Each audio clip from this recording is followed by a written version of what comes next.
नमस्कार, मैं विजय चतुर्वेदी एक बार फिर से स्वागत करती हूँ आप सभी का अपने इस YouTube चैनल के इस नए वीडियो में।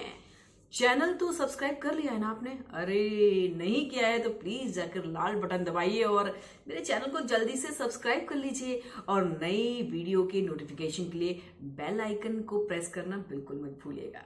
तो आइए शुरुआत करते हैं अपने इस वीडियो की। दोस्तों, जैसे कि मैंने अपने पिछले वीडियो में बताया था, अपना गार्डन दिखाया था मैंने आपको अपने पिछले वीडियो में, उसी का सेकंड पार्ट आज मैं अपने इस वीडियो पर लेकर आई हूँ कि मैं अपने पौधों की देखभाल कैसे करती हूँ, किन किन चीज़ों का मैं इस्तेमाल करती हूँ। और क्योंकि एज अ गार्डनर जब हम अपने पौधों के साथ में होते हैं तो हमें लगता है कि कोई चीज़ की कमी ना रह जाए। हाँ, मेरे भी पौधों में कुछ कमियां रह जाती हैं, मैं भी अभी सीख रही हूँ। क्योंकि देखिए, जब हम गार्डनर से कोई काम करवाते हैं तो वो एक अलग चीज़ हो जाती है, लेकिन जब हम खुद से अपने पौधों के लिए कुछ करते हैं तो उसका आनंद ही कुछ और होता है। बहुत ही खुशी मिलती है जब आप एक कली बनते देखते हैं, कली से फूल बनते देखते हैं, तो वो एक नया जब जीवन आप देख रहे होते हैं ना, तो बड़ा ही मजा आता है देखने में। तो अगर आपके यहाँ गार्डनर है तो ठीक है, लेकिन अगर नहीं है और आप अगर खुद से करें हो भी तो भी आप खुद से जरूर करें, तब भी आपको बहुत ही मजा आने वाला है, ये आप गारंटी लिख लीजिए। मतलब कहते हैं कि जितनी भी नेगेटिविटी होती है ना हमारे मन के अंदर, वो इन पौधों के पास जाने से बिल्कुल पॉजिटिविटी में बदल जाती है। तो सकारात्मक रहना है तो ग्रीन से अपनी नजदीकी बढ़ाएं, हरियाली से अपनी नजदीकी बढ़ाएं।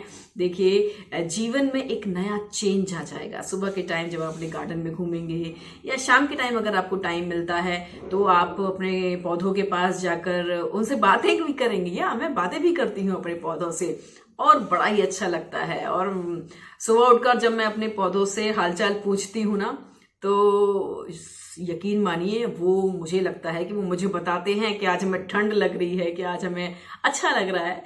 मुझे ऐसा लगता है कि वो शायद मुझसे बात करते हैं। हो सकता है कि अगर आप भी इस हरियाली में खो जाएं तो आपको भी लगे कि आपके पौधे आपसे बात कर रहे हैं। और ये ऐसा नहीं है कि पहली बार हुआ है, मैंने बहुत सारे ऐसे लोगों को सुना है, ऐसे लोगों के इंटरव्यूज देखे हैं जो कि हरियाली के बिल्कुल नजदीक हैं, और वो कहते हैं कि हाँ, पौधे बात करते हैं। खैर, मैं अब अपनी असली कंटेंट पर आती हूँ। जैसे कि मैंने आपसे वादा किया था कि मैं आपको बताऊंगी कि क्या क्या चीज़ें मैं अपने पौधों के लिए इस्तेमाल करती हूँ। तो देखिए, बहुत ज़्यादा चीज़ों को लाने की ज़रूरत नहीं है, बहुत ज़्यादा हौच पौच करने की ज़रूरत नहीं है। सबसे पहली बात तो ये है कि दो बहुत अहम चीज़ें हैं। सर्दी और गर्मी का मौसम। तो सर्दी में हम जब भी खाद डालें, फर्टिलाइजर डालें, तो हम गोबर की खाद का इस्तेमाल करें, वो ज्यादा बेहतर होता है।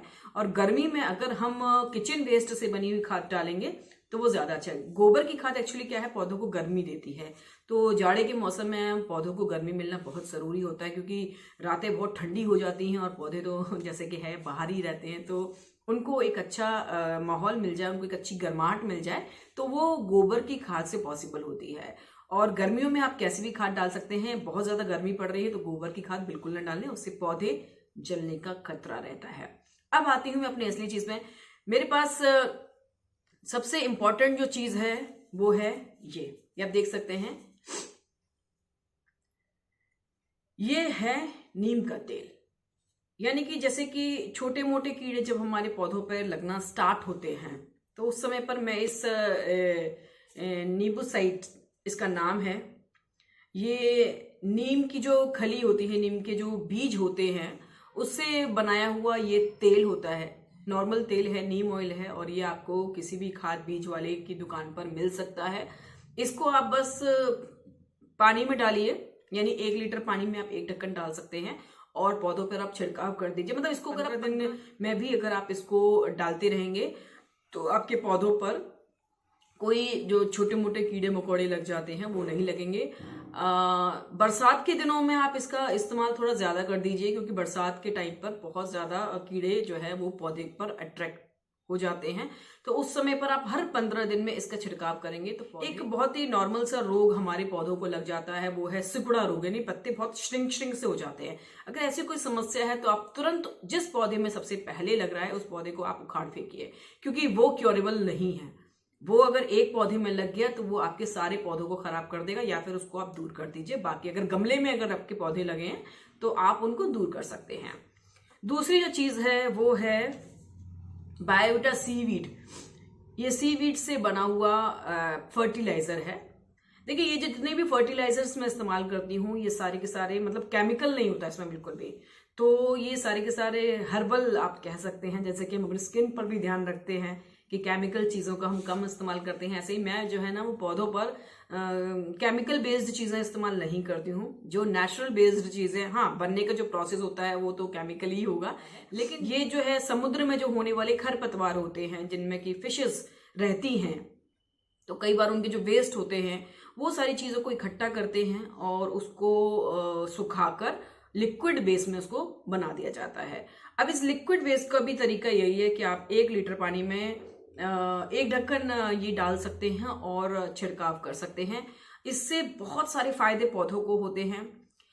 ये आपकी जो मिट्टी है उसकी उर्वरक क्षमता को भी बढ़ाता है, साथ ही पेड़ पौधों में भी, पत्तों में भी स्पेशल जान डाल देता है ये। तो ये मैं आपको रिकमेंड करूंगी कि आप इसको भी अपने घर में जरूर रखें और इसको भी आप थोड़े थोड़े दिनों में छिड़काव इसका करते रहें। बहुत ज्यादा नहीं डालें, थोड़ा थोड़ा कम ही डालें पानी में, बहुत ज्यादा नहीं डालें।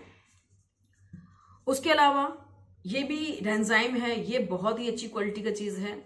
ये भी पौधों का एक फर्टिलाइजर है। और जैसे इसमें तो क्या है कि फिश के अंडे वगैरह भी आ जाते हैं, उसका भी वो बनाया जाता है, लेकिन इसमें सिर्फ जो पेड़ पौधे होते हैं, जो खरपतवार होता है समुद्र के अंदर वाला, ये इनकी शुरुआत एक्चुअली पहले यूरोपियन कंट्रीज में हुई थी और वहां पर सबसे पहले इनको एक्सपेरिमेंट किया गया था कि इन चीजों से कितना अच्छा फर्टिलाइजर बन सकता है। तो जब वहां सक्सेसफुल हो गया तो इंडिया में भी अब इसकी शुरुआत होनी शुरू हो गई है। तो ये बहुत ही अच्छी चीज है आपके पौधों के लिए, आप इसका इस्तेमाल कीजिए।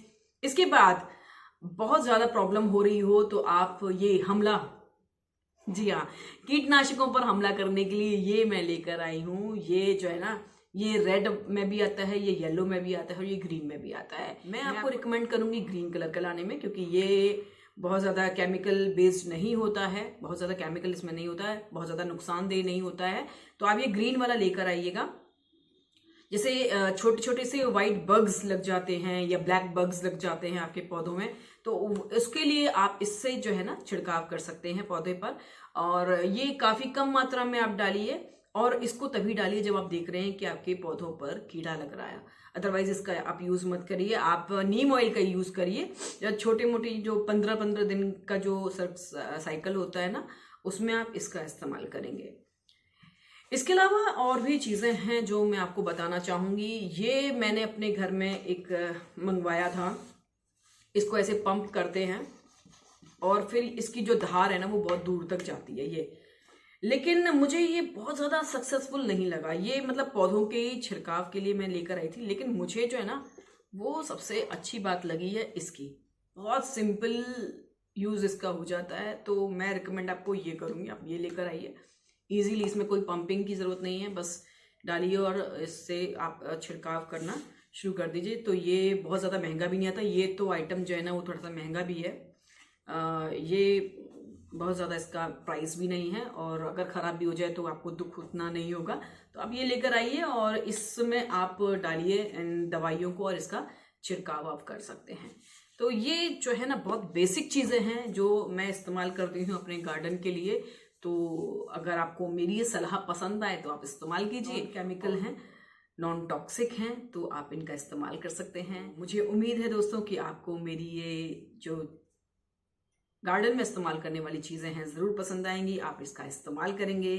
और इसी के साथ मेरा वीडियो होता है ख़त्म। आपसे फिर मिलूंगी। नमस्कार, बाय।